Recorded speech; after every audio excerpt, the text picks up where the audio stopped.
Welcome to episode 3 of the Coaching Couch podcast that is still couchless. We've been told that we might have to get rid of the couch. There's some historical stains on the couch that need burning. So it's currently being looked over. It may go in the furnace. We may need a new couch. When the couch comes, I will keep you up to date. Today we have Irtaza, who's one of our agency clients. We've worked with him for a very long period now, over a year, right? 16 months, 17 16 months. That's how much he values the service, that he knows how many months he's been in it. He's probably got it on his bank account. But he's been a client for a very, very long time. He's been a friend of mine for longer than that. I've known him for a good couple of years now.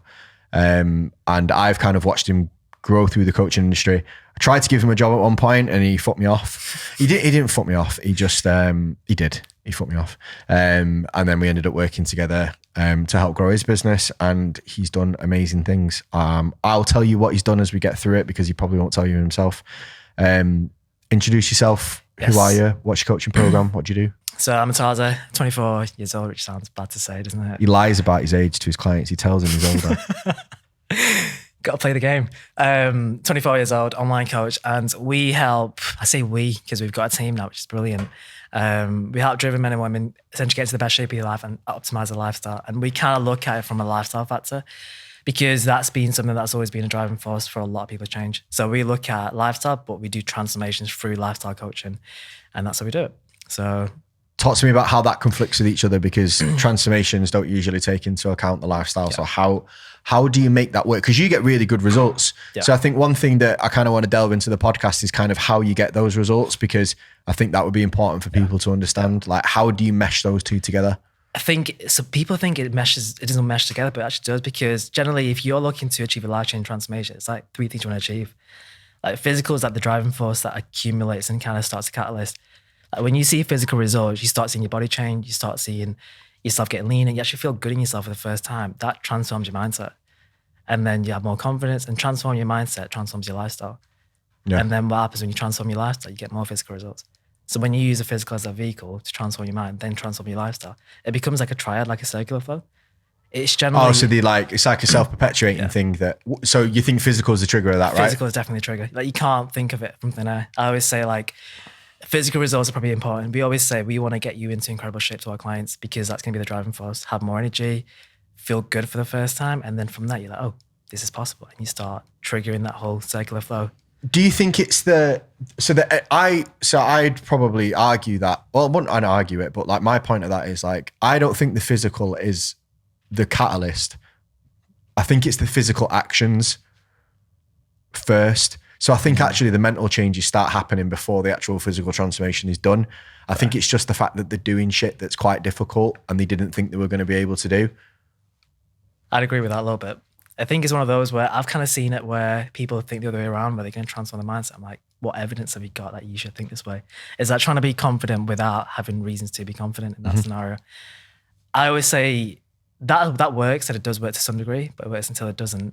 And it's generally like, when you transform your lifestyle, being that contemplation phase might be that start, but it's always the case that then you do something about it. So essentially you're still taking that first step for physical as a result, rather than just thinking you wait till to get a result. That kind of makes sense overall. Yeah. I think a lot of it is kind of like, it's usually, I always find physical tends to be the driver that sustains it overall. If you just think in mindset, it gets to a point and you can't continue that.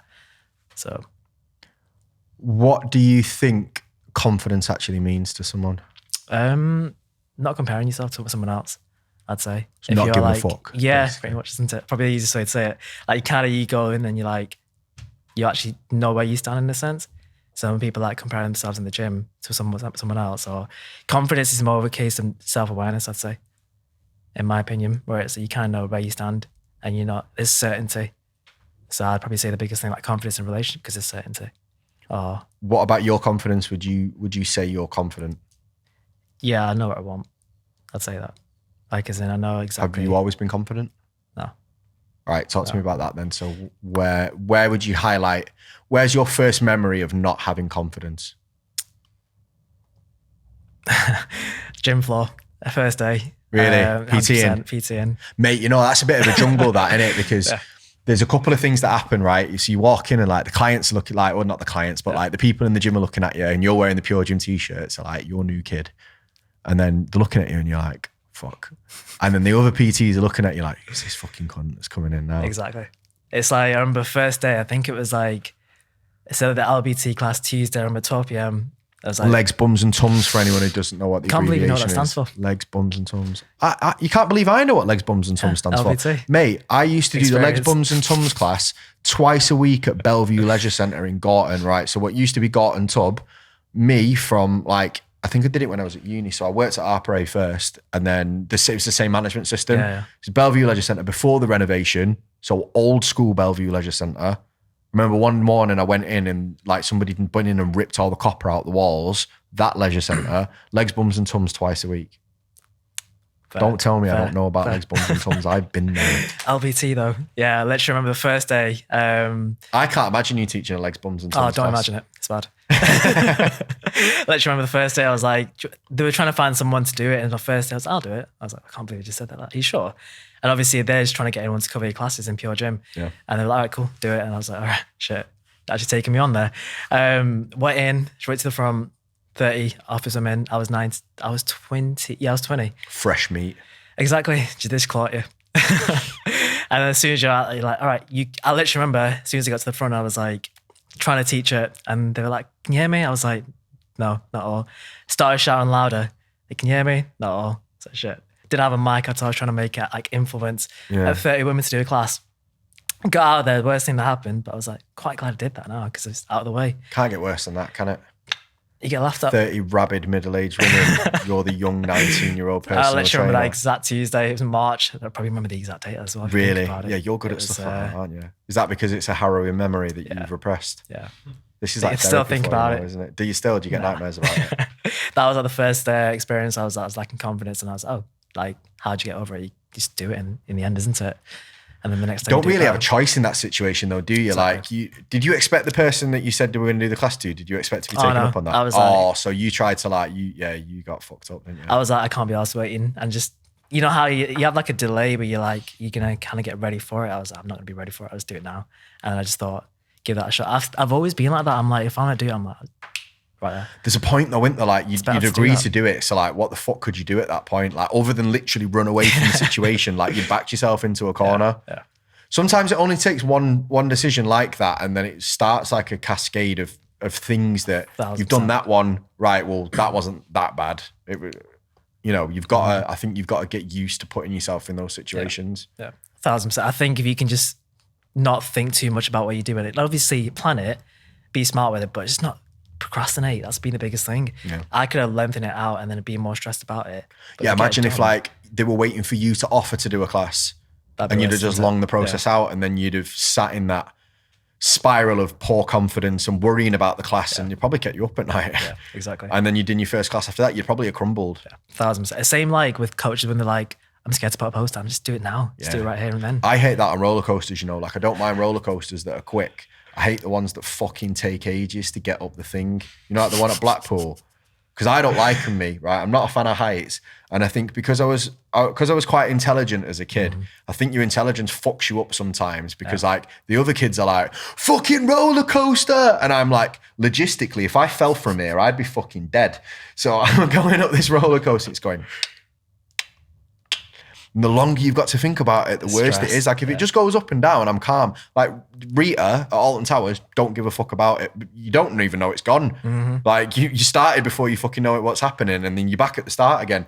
Mate, Blackpool, the big one. What's the big one called? Nemesis. The big one. No, it's called the big one. Oh, is that it? It's just literally goes up like that. Like Oblivion is a bit the same at Alton Towers, right? Yeah. So you go up this thing, and then the cunt dangles you over the end of the thing. That to me is the worst experience of my life, because I'm there thinking, I could die here. This could die. People have this is in Stoke, right? This has definitely not been rigorously tested to the standards of the roller coasters in America. Nobody gives a shit if someone falls from the roller coaster in Stoke and dies. No one gives a fuck. No, and especially Blackpool. Blackpool's even worse. Yes. People die in Blackpool all the time. Yeah. Outside of the theme park, not even in the theme park. People just get murdered That's what the kind of place I'm paraphrasing about Blackpool here, but I don't have great experiences of it. But yeah, the ride, because the longer it takes you to get to the top of that roller coaster, the worse it gets. Yeah. 100%. And that was you. So you jumped down the roller coaster. It's better to do that. I always say it. Like, I'm like, if I want to do an event, a public speaking event, do it as soon as you can. Because I'll be in that phase where I'm just stressing more about it. Your first one's going to be a bag of shit regardless. 100%, 1000%. Like that first, I think I was sitting on doing like a client seminar for so long. I was like, I can't live like this. I just want to do it the next week. I literally had 2 weeks to plan it out and I was like, I'm just going to do it now. And then it was actually great, to be fair. I painted it out to be something where I'm going to go up and stutter and be nervous. But generally, I think just if you've got an idea in your mind, just be quick with it. You do stutter though. I think like my first public speaking back after COVID was difficult. And I've talked in front of fucking lots of people. And like the first one back after COVID, because I haven't done it in like 2 years, mate, it was only like 30 personal trainers. And I started and I was like, it sounded like Elmer Fudd. You know, when he goes, and then there's a different time, it's a different word. Honestly, I felt like that. I was a little bit at the first start of those. It's like the first 3 minutes you're speaking fast or you're speaking. Yeah, you speak too quick and you try and be too rigid, I find. I think if you like go, they're just fucking personal trainers, then it's there's no worst case scenario as well, yeah. Because that's what, honestly, when I was teaching, that was the thing, like the first time. To be fair, I did a bit of teaching assistant stuff first. I'd already been in and around the classroom, but like when I was stood at the front and like they're all looking at you, genuinely the first class I ever did, stood at the front looking at one of them, Pino. And I was like, man, you're don't know what to say back to that. There's nothing you can say. You can't say in the There's back. a thing in teaching called tactical ignorance that like, That's very interesting. That conversation, when somebody does something fucking stupid like that, at points it's actually easier to ignore it than address it. Like, imagine what happens to a bunch of like 14-year-olds, right? If you go, did you just call me a pedo? Like, yeah. I did. Don't ask questions that you don't want to know the answers to. Because like, if that kid goes, yeah, I did, what are you going to do about it? You're like, get out. No. Then exactly. You just lost an argument with a 14-year-old. So like, that's why I don't get caught in like bickering arguments with people and shit like that. Because realistically, like, if you argue with a fucking idiot, right, they're always going to go to levels that you're not prepared to go to. And when they take that level, when they go, this cunt's not going to go this far. When they take this, like arguing with children, you can't do it. Yeah. But you're going to make me. I want it if I can't. Yeah, fucking would. If the laws... No, you were 21. Grow up a bit and then I'll make you. Yeah, exactly. Yeah, so realistically, like, there's just no point getting into it. But like, that was the first experience I had of like standing in front of people and speaking. And I've said it before, like I had to sing the photosynthesis song like on camera. I think you're not sure, does that? Do you want to demonstrate? Not for all the time. No. There's no amount of money. I'll lie, all right, I'll lie. There is an amount of money that you'll pay me to sing the photosynthesis song, but I don't think you've got pockets deep enough. But we can, somebody will overlay it. Can you find us a photosynthesis song? Anyone? Yeah, let's find us a photosynthesis song while we're talking. Right, basically, there's no way I'm singing this song, but right, so it's this song basically, and it's this little ridiculous top one. There is. Yeah, this is the one. You had to sing for 2 minutes? No, I only did like one round. It's the same thing. It's not that. It's not that lyrically developed of a song. It's just the same thing. It's pretty good. You lows. You can do this fundamental process. I'm not even looking at the words. And then you would call this photosynthesis. Right, I had to do that. People will pay for that. I know.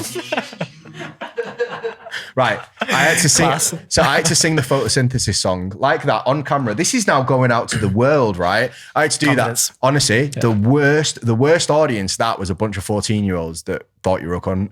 Because obviously I've walked in, right? Like I was pretty big. I had big long curly hair. I had tattoos on my hands at the same time. Right, so they're thinking, who the fuck is this cunt trying to teach us science? And then I had to sing the photosynthesis song on top of that. First day. Nothing got worse than that. That's what it is, isn't it? It gets better from there. Nothing will be worse than that. Nothing will be worse than the photosynthesis song.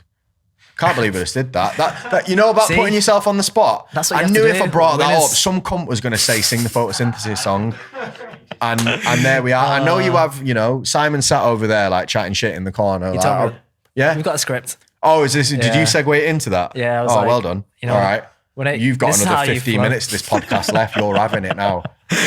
I love that. No, but it's true though, isn't it? It's like when you kind of get out of that situation, you're like, oh, Yeah. it's easy from there, isn't it? It probably wasn't the worst case scenario. Well, that probably was.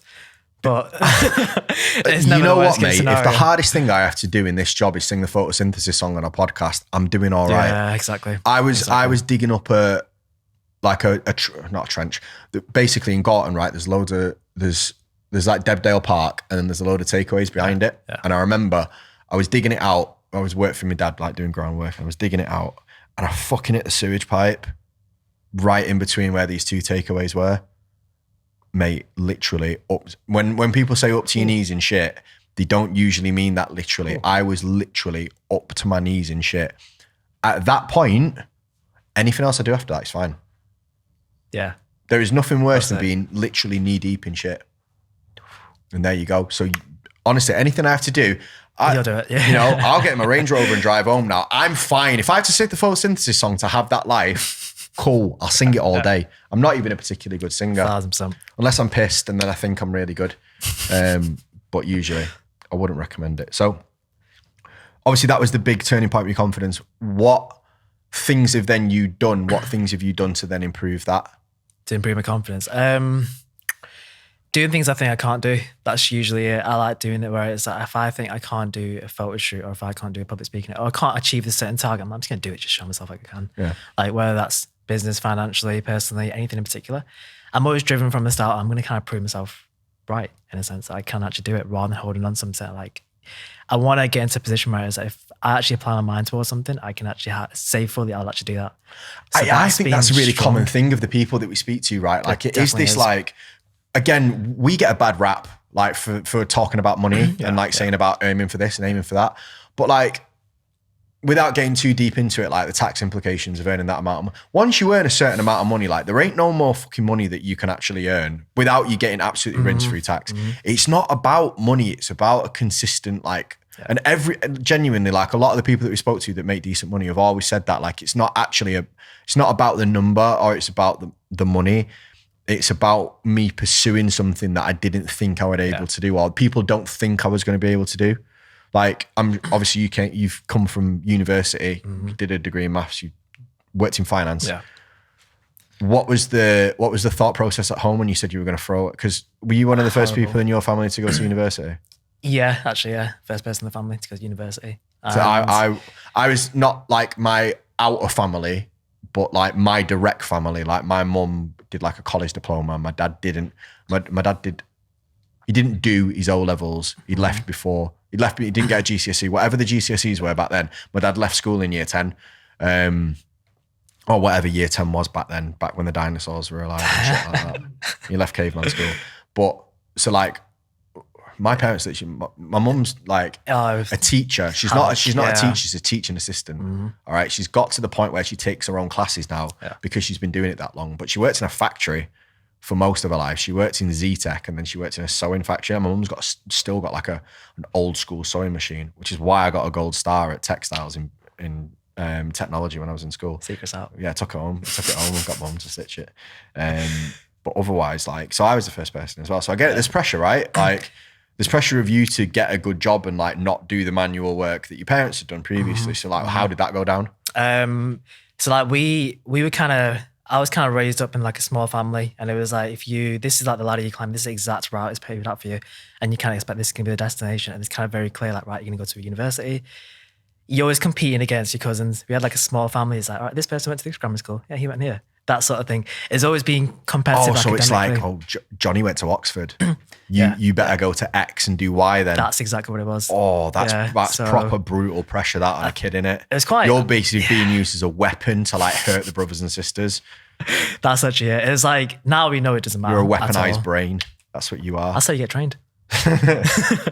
No, but it was like, you get brought up in that way, you kind of competing academically, and you realize, oh, none of that mattered at the end, to be fair. Not saying school didn't matter. But how did it go down? Like when you said to you, was it your mum that you told? Yeah. When you told your mum, like, right, I'm not going to do finance. I'm going to go into being a personal trainer. Yeah. Because people roll their eyes when you say you're a personal trainer. I don't care what anyone says. When you go, I'm a PT, people go, oh. Do you know what's funny? She didn't know until she found out. That's you how bad didn't it know was. you'd like left. it was, I was working in finance, and obviously I was doing PT as well. Yeah. And she's like, I think she found out 3 months later after I started. Because I didn't want to tell her because I was like, I didn't want anyone to know as a personal trainer because I was like, it's not a good career. That whole myth. So were you essentially trying to wait until you were successful for you to turn around and be like, listen, that didn't happen in 3 months though, did it? 3 months. Right, so what happened then when she found out? Backlash, she was like, why are you doing that? Why are you wasting your time? It's not going to go anywhere. My mum cried. Did she? Yeah, I think she did a little bit. She was worried about like my pension and my future opportunities. I remember when I left finance, that was like that. I was like, what are you doing with your life? You just left finance. That was a great job. She was really annoyed at me. Like my mum didn't speak to me for ages. When I say ages for my mum's like a soft ass. So my mum like not speaking to me for ages is like 3 hours, to be honest. But like she literally, she walked off. She was like, I'm not talking about it. I'm not doing it. No, you're a fucking idiot. And I was like, right, it's not that bad. Like, I'm only earning 24 grand a year. Like, I'm not turning down that much. Like, I don't know what the issue was, but I think my mum was worried because my dad was self-employed. Yeah. So my dad started in grounds work, did playgrounds, then had like a groundworks company, where basically like when he was too old to do the groundwork himself, he had lads doing it and he priced up the jobs and did all that stuff. But like he got bowel cancer, and how old is he? Can't remember how old he was, but it was before he was ready to retire. No. He should have retired, to be fair, but before he was ready to retire, and they took half of his stomach out and gave him a colostomy bag, so he couldn't work anymore, basically. So like my mum was always, I think she was worried that was going to happen to me, that I was going to do okay and do a certain amount, but then be left with fuck all and having to work until I was old. I'll do that anyway, like because I'm a neurotic cunt, I'll have to. But for us, it was like. My mum thought, right, as soon as you get that job, she can tell, like, as in, this is where it's going to go now. You're going to get a house, get married, that sort of thing, that whole ladder. And that was where it kind of closes. You did none of that. Exactly. Fuck all of it. Exactly. Exactly. And now I think it's like, she initially had like a lot of resistance back, like, why are you leaving this? Why are you doing this instead? And every single time I'd meet family, they're like, when are you going to stop PTing? I was like, I earn more than you. When are you going to get a real job? Every single time I was like, they're like, you're going to carry on this forever? I was like, yeah. Like, what about finance? I was like... Right, so how do you balance now? Because you're really moderate about the money that you make, right? How do you balance being modest and not going on about how much you earn? And you're not flash like at all, right? You earn 12 grand a month, but you're earning you wear the same clothes every single day. Lululemon. Oh, you are posh then. I've never bought fuck all from Lululemon. You are posh. I take it all back. This line of inquiry is irrelevant now. Lululemon. That's one. Oh. Lululemon pants. And Zara. That's it. Not like... You bought Lululemon pants. Do you know that's how you know you're modest, right? Because no one ever cares what brand your pants are. That's better. What you should have bought is a Gucci t-shirt, and you should have got your pants from Primark. I should do that. Primark's right there. You're learning from me. But modest wise, I don't really value material. I value like having. No, so what I was getting at, right, is how do you then balance it now between being really modest and being like, fuck you, I actually earn a decent amount of money? When people say like, oh, wait, I struggle with that. Do you? Yeah, I struggle with that. I'm like, they're like, oh. Have you had any lashes out where you've been like, kind of like, as in, fuck off, I earn twice as much as you do? Because that's not your personality, but. Yeah, it's like, I wouldn't ever do it. But when you're like, you speak to someone, they're like trying to get an upper edge, and I'm like, do you want me to tell you the real truth? That sort of thing. Sometimes when people try and offer me business advice, somebody tried to offer me business advice on Instagram the other day. They were like, I used to work as a manager in this kind of company and this is the way we ran it. Mm-hmm. I was like, mate, I run a multi-million-pound company. Shut the fuck up. Like, I'm not just a manager of a couple of blokes. Yeah. Like, it's a multi-million-pound fucking... I know what I'm doing. Mm-hmm. I appreciate it, but the advice was like very like non-asked for. It was unsolicited advice, which is the worst kind of advice. But the advice everyone loves giving... Oh, honestly, I couldn't. So I messaged him, and then Katie saw it. Obviously, Katie's the person who runs my Instagram account. She was like, "You held that back," and I was like, "That was a fraction of what I fucking really wanted to say." Sugarcoat it. Yeah. You've been in that situation. Yeah, it's like how do you deal with that? I find it hard. It's one of those things where it's like, your friends just joke around, like, oh, he's gonna grab the bill, or he's gonna do this, he's doing that, he's doing that much money, and I'm like, you brush it off. Yeah. Some people, when they don't know, because I don't really tell. They just usually find out somehow. Probably through the podcast. Probably, to be fair. It's not going to help. I wouldn't be surprised. Yeah.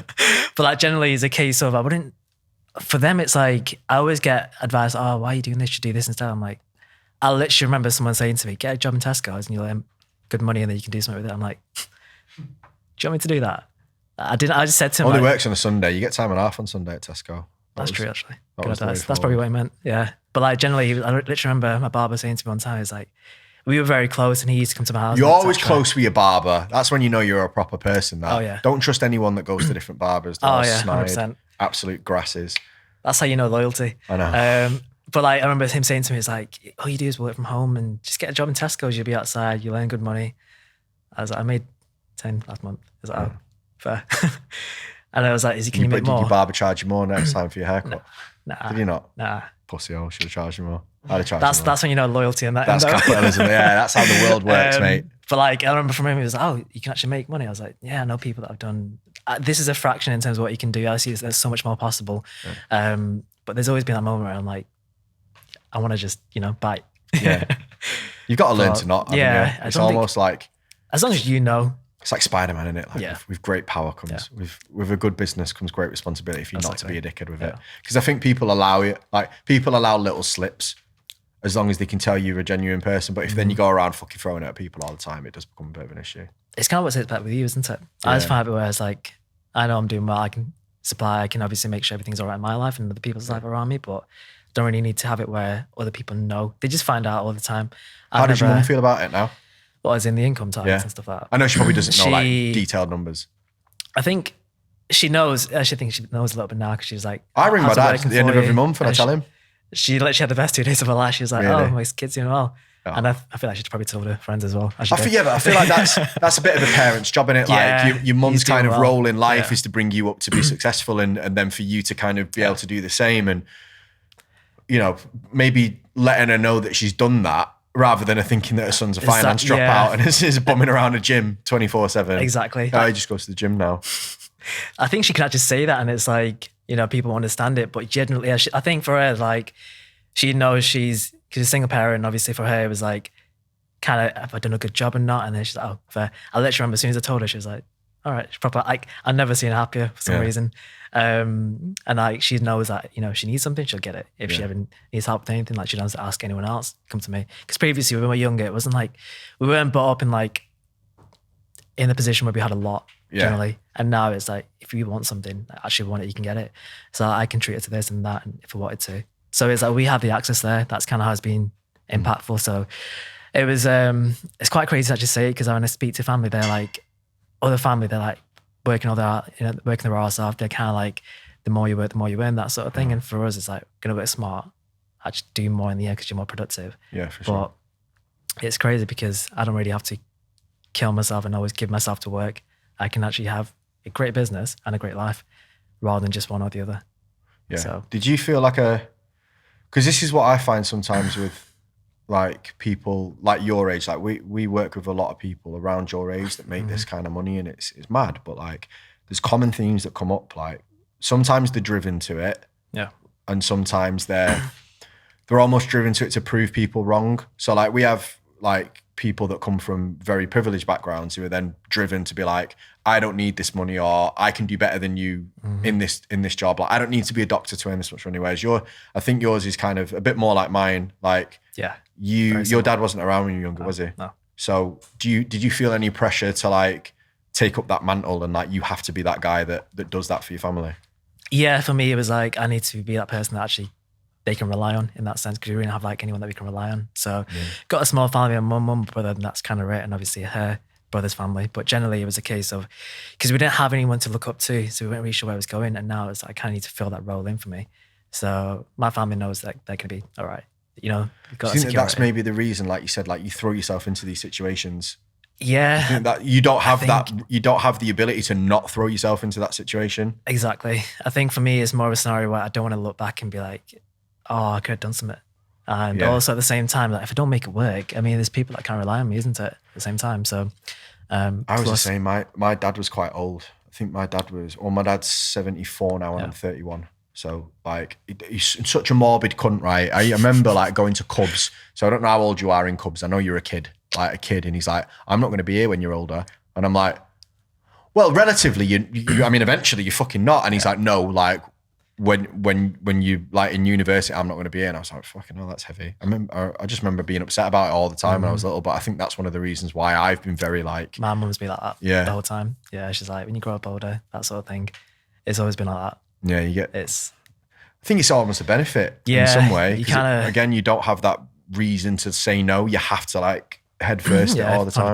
100%. And it's kind of like you want to, I think sometimes when you grow older, you kind of chasing things you didn't have.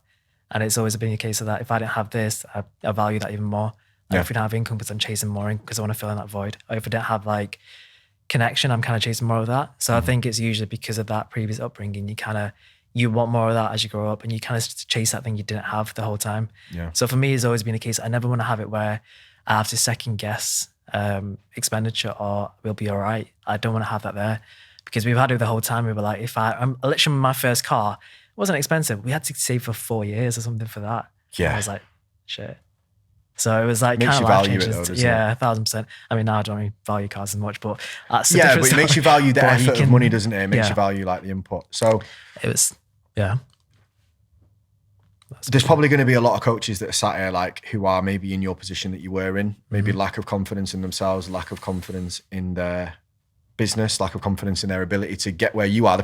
We've gone through a lot and like people have probably learned a lot about you through this podcast, right? But people are still probably sat here like, I can't do what he's done. What would be your advice to those people? Like what would be the steps that you would recommend they take? I think sometimes when you think you can't do it, it's because of exposure.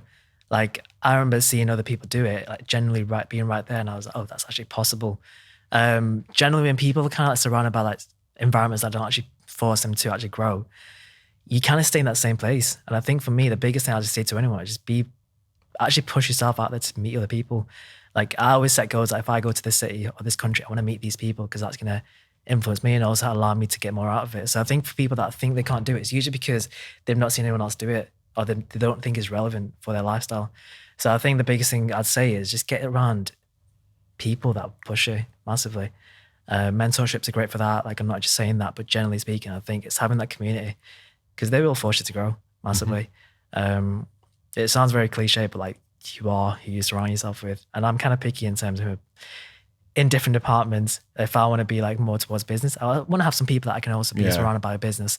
So I think it's more of a story where I think just actually make the conscious effort to audit who is actually influencing you with your business.